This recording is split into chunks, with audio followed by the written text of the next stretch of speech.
지난 19장이 우리가 보았던 내용은 유다 사람들이 예루살렘으로 그 왕과 함께 올라갈 때 이스라엘 사람들이 다윗 왕에게 왜 당신들만 이렇게 함께 가느냐 하고 질투적인 그러한 말을 했던 것을 우리는 기억을 할 것입니다. 우리는 왕에 대하여 열 몫을 가졌으니 너희가 어찌하여 우리와 함께 의논하지 않았느냐 하는 그런 말을 했던 사람들이 있습니다. 어쨌든 간에 예루살렘을 올라오고 있고 또 올라오면 다 평안할 줄 알았거든요. 그런데 올라와서 보니까 오늘 이 본문대로 또 다른 일들이 벌어지고 있습니다.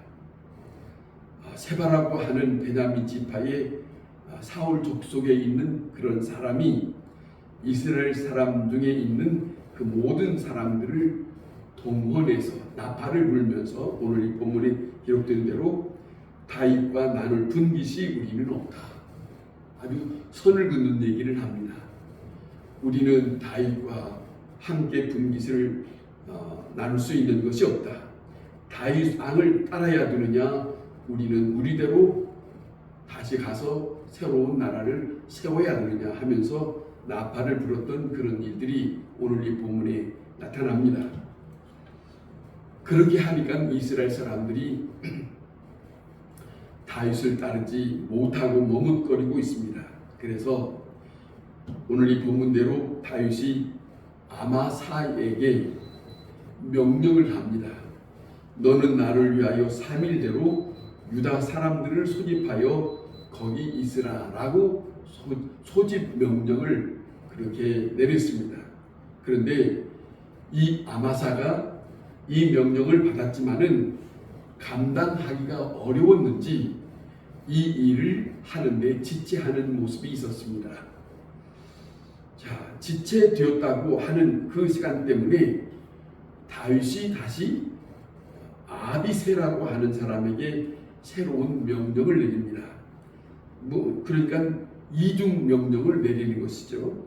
아비새와 요압 그 둘을 내세워서 반란군을 멸할 수 있도록 먼저 일을 진행해라. 그렇게 진행할 때에 그런데 요압과 이 아비새는 그 일을 맡겼던 일을 수행하기보다는 아마사라고 하는 사람 앞에 가서 아마사를 죽이는 일을 합니다. 그런 내용들이 오늘 이 본문에 있습니다. 자, 그런데 요압과 아비새가 세바라고 하는 사람을 쫓아갑니다. 그런데 이 세바라고 하는 사람이 어디로 도망가냐면 아벨성으로 도망을 갔습니다. 그래서 이곳에 이제는 요압과 아비새는 그 아벨성을 이제는 포위를 합니다. 그래서 성 전체를 이제는 다스리려고 그렇게 생각하고 있을 때에 그 성 안에 있는 한 여인이 성경상으로 지혜로운 여인이 그곳에 있었던데 갑자기 시끌시끌하니까 이 여인이 무슨 일 때문에 그러느냐라고 묻습니다. 묻고 있을 때에 당신들이 우리를 전부 진멸하지 말고 무슨 일 때문인지 얘기하라 라고 말합니다. 그래서 요압을 만나고 난 다음에 요압이 이제는 무슨 일 때문에 그런다 하는 말을 합니다. 우리는 당신들을 진멸하려고 하는 마음은 없습니다. 당신들을 진멸하려고 하는 것이 아니라 다윗 왕을 배신하는 세바라고 하는 사람을 잡기 위해서 우리가 여기에 왔습니다. 세바라고 하는 사람만 우리에게 내어주면 된다라고 하는 말을 했을 때에 이 지혜로운 여인이 그 말을 받아들여서 자기 아벨성에 들어가서 세바라고 하는 사람을 죽여서 요압이라고 하는 사람에게 내놓습니다. 그리고 난 다음에 모든 일들이 평정하게 되었다 하는 내용이 오늘 이 본문에 기록되었습니다. 23절을 보면 요압 장군은 이제는 이스라엘의 장군이 됩니다. 그리고 이제는 세운 모든 것들을 다시 정비하는데 제사장을 임명하게 되고 질서를 잡게 되는 그런 내용들이 오늘 이 본문에 기록이 되어 있습니다. 근데 오늘 이 본문 가운데 우리에게 몇 가지를 잘 교훈해 주고 있는 말씀들을 오늘 이 시간 말씀을 드리려고 합니다. 다시 한번 생각하면 이겁니다. 다윗 왕과 이스라엘의 왕궁에서 나왔던 많은 사람들, 그리고 그 이스라엘 사람들이 마음에 혼란했던 그것이 압살롬 때문에 그러지 않았습니까? 그래서 압살롬을 없으면 모든 일들이 다 해결되고 조용하지 않을까라고 생각을 했던 거예요. 그런데 그리고 난 다음에 압살롬이 죽고 났습니다. 압살롬이 죽었으면 이제는 모든 일이 다 해결되었으니까 예루살렘에 올라와서 궁전에 다윗 왕이 들어가도 평안했어야 됩니다. 그런데 압살롬이 죽었다고 해서 끝난 것이 아니라 또 다른 반란 세력이 거기에 준비되어 있더라 하는 내용이 오늘 이 본문에 있습니다. 그러니까 무슨 말씀이냐면 언제나 우리에게는 죄가 있는 곳에는 언제나 문제가 있다. 그래요. 정말로 우리가 생각할 것은 무엇 때문에 이 시험 들지 않기 위해서 이런 일들이 어떤 상황에 있어든지 닥칠 수 있으니까 이것을 위하여 우리는 기도해야 한다는 것이죠. 예수님은 제자들과 함께 십자가 지시기 전에, 잡히시기 전에 제자들에게 너희가 시험 들지 않도록 기도하라 라고 하는 말씀을 했어요.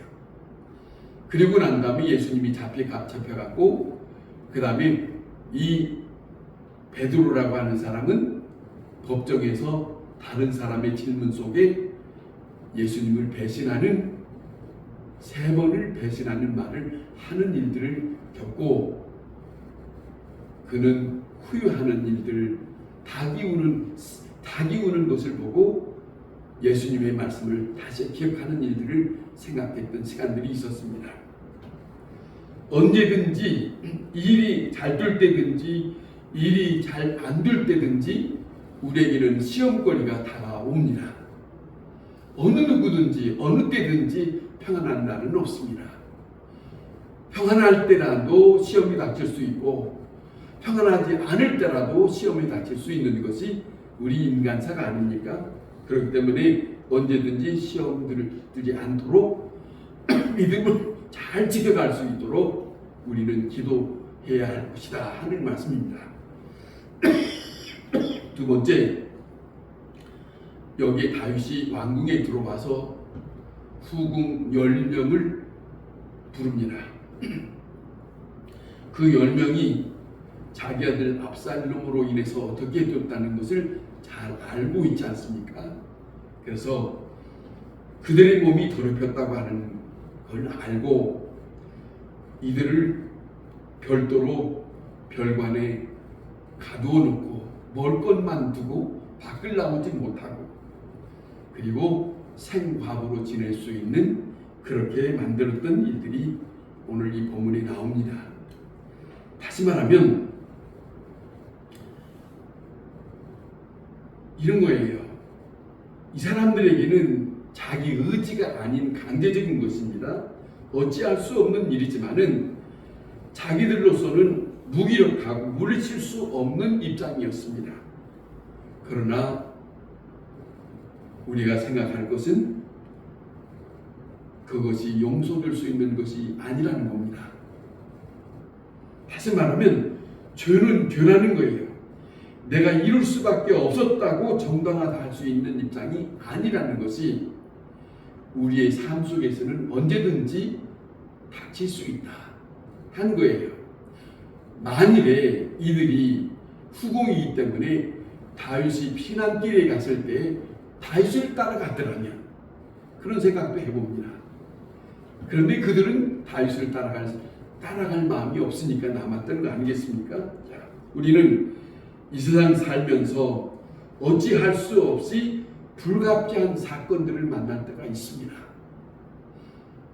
그것을 가지고 많은 사람들은 우리는 어쩔 수 없었다, 불가피 할 수밖에 없었다라고 하는 말로 대신할 수 있는 입장이 아니라는 거예요.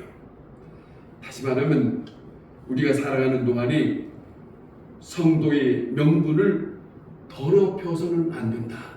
하나님을 믿는 사람에게 있어서는 이것을 우리가 잊어서는 안 된다 하는 교훈을 주고 있습니다.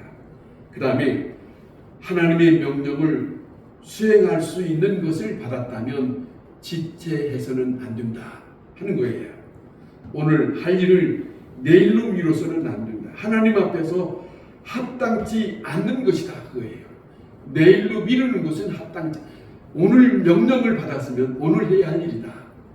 어떤 일이든지 이 세상에 그 무엇이 중요한 것이다 할지라도 하나님의 일이 더 중요하다 하는 거예요. 지금 해야 할 일을 내년에 미룰 수 있는 것은 아니다. 급하게 해야 할 일들을 천천히 하겠다고 하는 것은 하나님 앞에서는 용납이 안 된다 하는 교훈을 오늘 이 본문 내용 속에서 우리에게 교훈을 주고 있다 하는 거예요. 이런 저런 이유로 지체하게 되면은 성경에 우리에게 무슨 말씀을 주고 있느냐면, 너희 사람은 무엇이냐, 너희의 인생은 무엇이냐, 오늘 있다가 내일 없어지는 것이 아니냐, 그러므로 선을 행할 줄 알고도 행치 아니하면 그것이 죄가 된다라고 야고보서 4장 7절에 말씀하고 있어요. 미뤄서는 안 되는 거예요. 인간의 일보다, 세상의 일보다 가장 중요한 일들은 하나님의 일이다. 하나님의 일이 우선이다. 그것이라는 것을 우리는 때때로 놓칠 때가 있다 하는 말씀이죠. 오늘 성경에 보면 아마사라고 하는 사람이 왕의 명령을 받고 있지 않습니까? 즉각적으로 수행할 수 있어야 하는데 수행하지 않고 지체했다는 말이 기록이 되어 있어요. 핑계가 있고 이유가 있을 수 있지만은, 그러나 이 일에 대해서는 용납할 수 없는 일이 되어 버리고 말았더라 하는 거예요. 너무 중요한 일이기 때문에 다윗 왕이 그에게 명령을 내렸다는 것입니다. 그 명령을 급하게 서둘러 행하지 않았던 모습이 오늘 이 본문에 나타나면서 우리에게 교훈을 주고 있다. 그 다음에 요압 장군의 일입니다. 전에도 우리가 한번 요압 장군에 대해서 말씀을 우리가 들었지만은, 요압 장군에 대한 일은 참으로 유감스러운 일이 있습니다. 때때로 보면 정말로 무죄한 자들에게 대하여 여러 번 피를 흘렸던 일들이 있습니다. 급하게 서두르지 않고 조금 참았으면, 그리고 자기 생각대로 일을 처리하는 것보다는 조금 더 참았더라면, 이런 아쉬움을 갖고 있는 성급한 사람의 모습이 있어요. 충성도 좋고 용맹도 좋지만은 의와 불의를 가리지 못하는 그런 성급한 모습의 요압의 성질에서 우리가 볼 수 있는 내용을 우리가 이 본문에서도 볼 수 있다 하는 겁니다. 그 다음에 아벨성에 들어가 있는 사람들, 그들을 놓고 다 멸망해야 되겠다고 했을 때 멸망할 필요가 없습니다. 그 속에 있는 잘못된 사람, 세바 한 사람만 제거하면 되지 않습니까? 구약성경 여호수아의 장이 아이성을 점령해야 되겠는데 아이성에 점령하지 못하고 그냥 한 일이 두고 거기에 엄청난 하나님 앞에 범죄한 한 사람이 있었어요. 아간.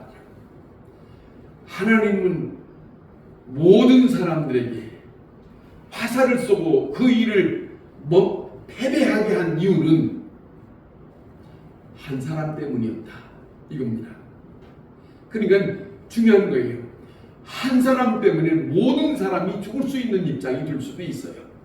그런데 오늘 이 본문에 한 여인, 지혜로운 여인이 성급하게 서두르는 요압에게 찾아가서 여보시오, 당신이 원하는 것이 무엇입니까?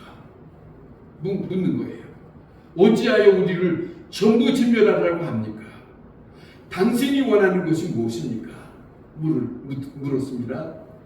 세바에 대한 원흉에 대한 잘못된 왕을 배반하고 대항하려고 하는 그 잘못된 사람에 대한 말을 하고, 그 말을 들었던 지혜로운 여인은 그 성에 들어가서 그 사람을 제거하고 난 다음에 요압에게 이 사람을 죽여서 우리에게 손대지 마시오라고 하는 아주 훌륭한 지혜로운 여인이라고 소개되는 오늘 이 본문이 있습니다.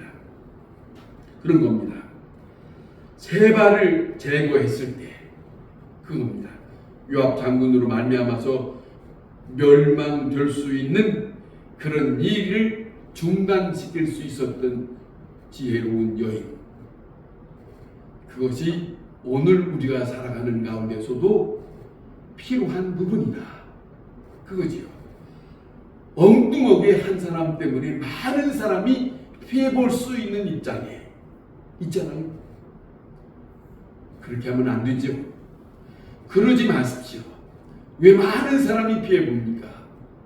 그것을 우리에게 교훈 주고 있습니다. 아이성의 세바를 제거하는 것, 지혜로운 여인이 했던 가장 아름다운 그런 모습을 우리가 봅니다. 우리 한번 여기 오늘 이 본문을 두고 한번 생각하면, 하나님께서 왜 우리에게 어려움을 주실까? 하나님이 원하시는 뜻이 어디에 있는 것일까? 자, 그것을 우리는 생각하면서 버려야 할 것은 버릴 줄 아는, 하나님이 원치 않는 것은 끊을 줄 아는, 그것을 버리지 않고 우리의 모든 소유를 다 잃어버릴 수 있는 그런 입장에 닥치는 어리석음을 범하지 않아야 된다 하는 것이에요. 버려야 할 것을 버려야 되는데 버리지 않는다면 모든 것을 다 잃을 수 있는 입장이 된다. 하나님 앞에서 무엇을 얻기 위해서 바라는 것보다는 무엇을 버려야 하는가를 생각할 필요도 있다 하는 것이에요. 하나님께서 내게 무엇을 버리라고 말씀하시는가 하는 것을 다시 한번 조용히 살펴야 할 필요가 있다.